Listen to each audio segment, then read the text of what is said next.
Here's the roof that HyDrone just cleaned. Here is the roof that HyDrone has just started. Potentially one of the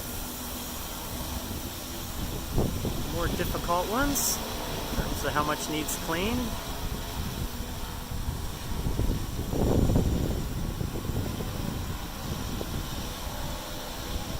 All this work is done without anybody on a roof.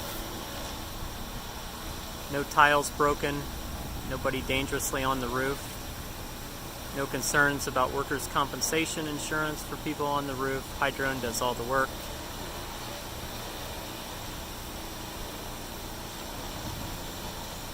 Safely cleans the roof without ever getting near it. These roofs had a lot of problems with leaks.